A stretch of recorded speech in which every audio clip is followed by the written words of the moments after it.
Hello, good morning students. बेटा, आज हम रुचिरा में कक्षा 7वीं का पाठ 12 विद्याधनम का अभ्यास करेंगे।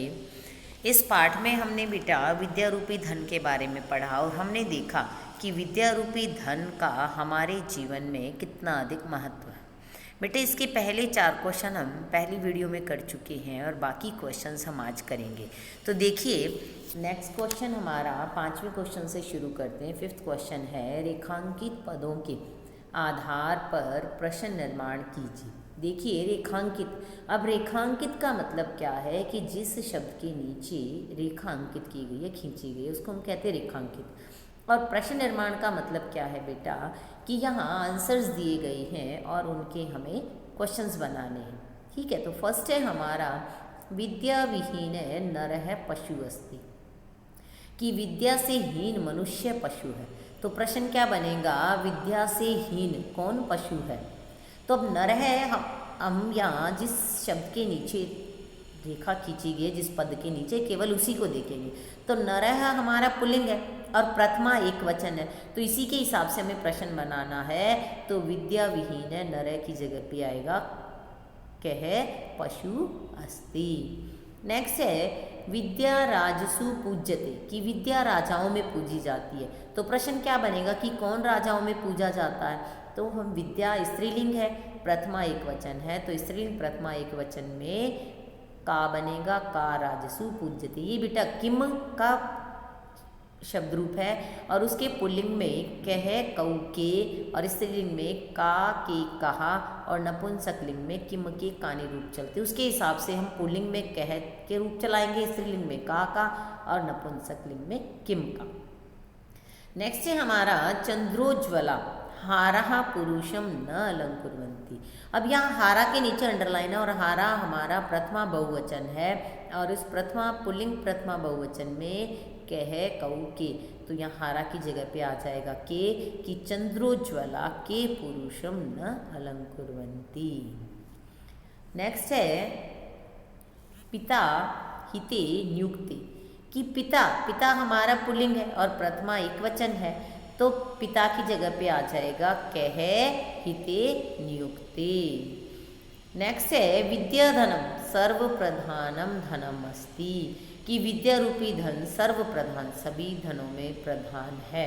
तो सर्वप्रधानम क्या है, हमारा विशेषण है कि भी कैसा धन है, तो विशेषण की जगह पे हम क्या लिखेंगे, विद्याधनम कीदृशम और कथम धनम अस्ति। तो यहाँ विद्याधनम कीदृशम धनम अस्ति भी आ सकता है और विद्याधनम कथम धनम अस्ति भी आ सकता है, दोनों में से हम लोग कुछ भी लिख सकते हैं।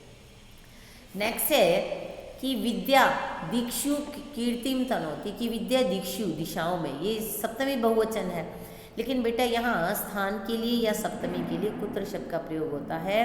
विद्या कुत्र कीर्तिम तनोति, कि विद्या जो है कि अपनी कीर्ति को कहाँ फैलाती है, दीक्षु दिशाओं में फैलाती है। अब नेक्स्ट क्वेश्चन देखिए बेटा हमारा,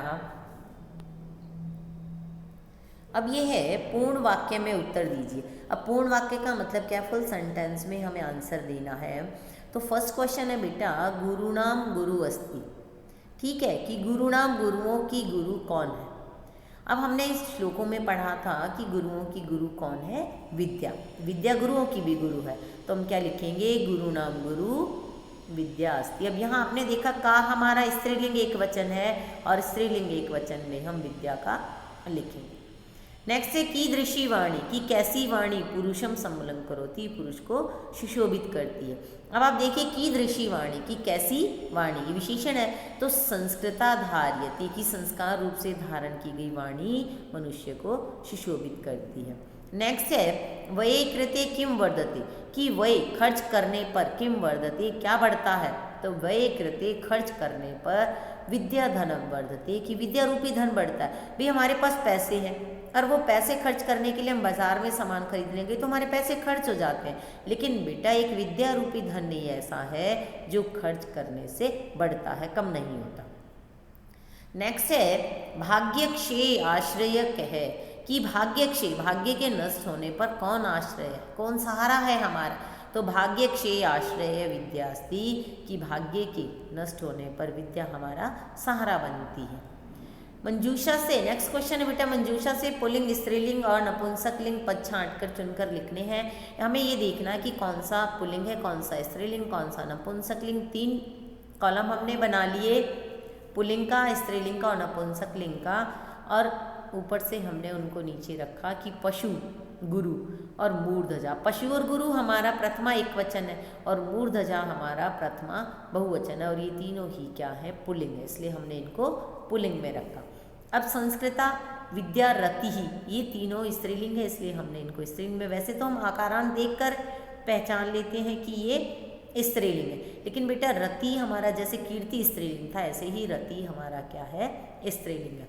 और नपुंसकलिंग, सततम, कुसुमम, धनम, इस म को देखकर हम पहचान सकते हैं कि वो नपुंसकलिंग है, लेकिन फिर भी हमें पता होना चाहिए कि जैसे पुस्तकम, पुष्पम ये हमारे नपुंसकलिंग है, ऐसे ही सततम, कुसुमम और धनम हमारे नपुंसकलिंग है। बेटा अब ये चैप्टर पूरा कंप्लीट हो गया, इसका अभ्यास। मुझे उम्मीद है कि आप लोगों को ये सारे क्वेश्चंस अच्छे से समझ में आ गए होंगे। अगर फिर भी आप लोगों को लगता है कि कोई चीज़ हमें नहीं आई तो आप टीचर से कॉल करके पूछ लेंगे। धन्यवाद।